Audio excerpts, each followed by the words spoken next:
अगर किसी ने विरोध किया तो सीधे गोली मार देते हैं। इनके आतंक से मुंबई दहशत में है। पुलिस के साथ साथ अब आम मुंबईकर पूरी रात कह रहे हैं जागते रहो। देखिए झाबुआ गैंग की दहशत।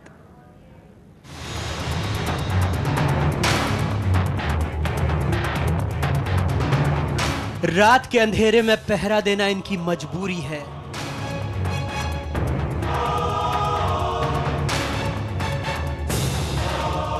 इनके साथ पुलिस भी है।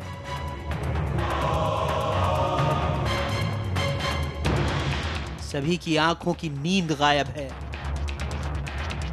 वजह बना है झाबुआ गैंग।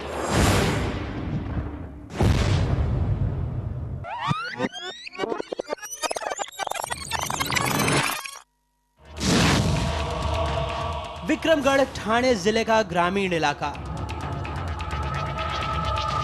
9 दिसंबर के दिन गुरुवार को भी यहां हमेशा की तरह बाजार लगा था। वक्त था शाम करीब 5 बजे कि तभी अचानक धड़धड़ाते हुए 12 से 15 लोग महालक्ष्मी ज्वेलर्स में कुछ इस तरह से आ घुसे।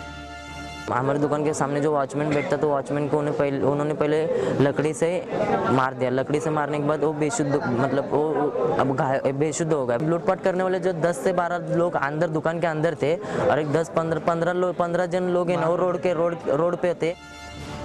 अंदर लूट होती रही और बाहर खड़े उनके साथी भीड़ को भगाने के लिए पत्थर मारते रहे। मिनटों में ही उन्हें जो भी मिला बोरियों में भरा और निकल लिए।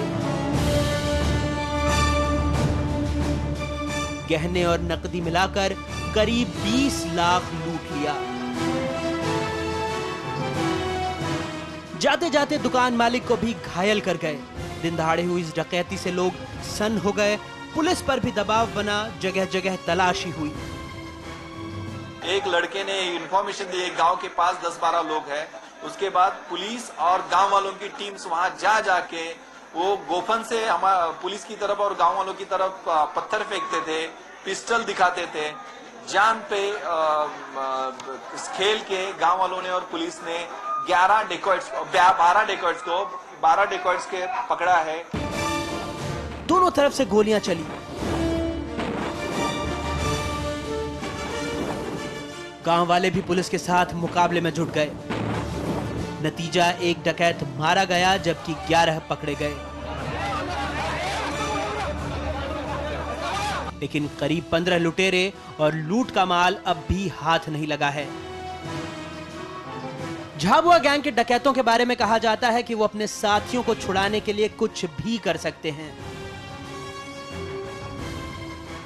लिहाजा इलाके में उनका आतंक बरकरार है। ठाणे से राजा मयाल के साथ मुंबई से Sunil Singh, NDTV India. Jhabua gang 20-22 डकैतों का ऐसा गिरोह जो सिर्फ लूटने और मारने का ही काम करता है। आम लोग तो छोड़िए, पुलिस भी इनसे अकेले भिड़ने में खौफ खाती है। देखिए क्यों इनका आतंक खत्म नहीं हो रहा। यह है झाबुआ के डकैत जो ना तो पुलिस से डरते हैं न ही उसकी गोली से। जेल भी इन्हें रोक नहीं पाती। इसी साल मार्च की बात है। पालघर पुलिस ने बड़ी मशक्कत के बाद 5 डकैतों को पकड़कर हवालात भेजा था। लेकिन सुबह हुई तो सभी डकैत फरार मिले। वो जेल की छत तोड़कर भागे थे। ये जो आरोपी थे वो ये मामूली नहीं थे, ये हार्डन क्रिमिनल थे।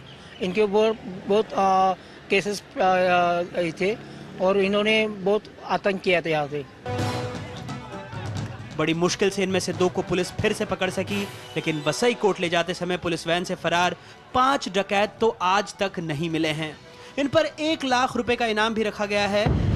झाबुआ गैंग मुंबई से सटे ठाणे जिले में आतंक का दूसरा नाम बन चुका है। झाबुआ मध्य प्रदेश से ये गैंग आई है और इनका मोडस ये है क्योंकि ग्रुप में बड़े ग्रुप में 20-22 के ग्रुप में आके डकैती करना। डकैती के बाद गैंग के सभी सदस्य अलग अलग हो जाते हैं और वापस अपने गांव जाकर छोटे मोटे कामों में जुट जाते हैं।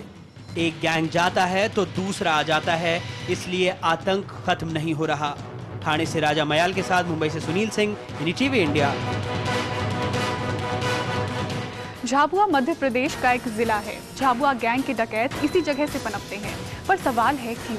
क्यों ये लोग डकैती और लूटपाट करने पर मजबूर हैं? इन सवालों के जवाब मिलेंगे आपको इस रिपोर्ट में। मध्य प्रदेश का झाबुआ जिला 3 राज्यों की सीमा से सटा। रोजगार के लिए ज्यादातर लोग भट्टे और छोटे कारखानों में यहाँ काम करते हैं। मजदूरी ज्यादा नहीं मिलती, इसलिए यहाँ की आधी आबादी मजदूरी की आस में राजस्थान, गुजरात और महाराष्ट्र चली आती है। कई बार बड़े शहरों की चकाचौंध इन्हें लूटपाट के लिए उकसाती है।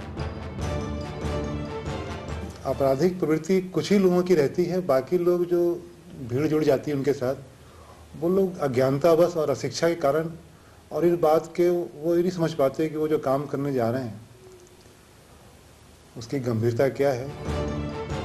आसपास के शहरों में लूटपाट की बढ़ती वारदातों ने दूसरे राज्यों की पुलिस को कई बार यहाँ दबिश डालने पर मजबूर किया है, क्योंकि लूटपाट के बाद झाबुआ गैंग के लोग अक्सर झाबुआ ही भाग कर आ जाते हैं। यहाँ उन्हें चोरी का माल छुपाने में भी आसानी होती है। यही कारण कि आप देखेंगे पिछले 3-4 साल में ज्वेलरी की दुकानें बहुत ज्यादा झाबुआ में खुल गई है। यहाँ कभी पहले सोना गलाने वाले, चांदी गलाने वाले नहीं थे, वो चांदी गलाने वालों की संख्या भी 4-4, 5-5 हो गई। हालांकि एक दिलचस्प बात यह है कि दूसरे राज्यों में भले ही झाबुआ गैंग का आतंक हो, लेकिन झाबुआ में अपराध का ग्राफ कम है।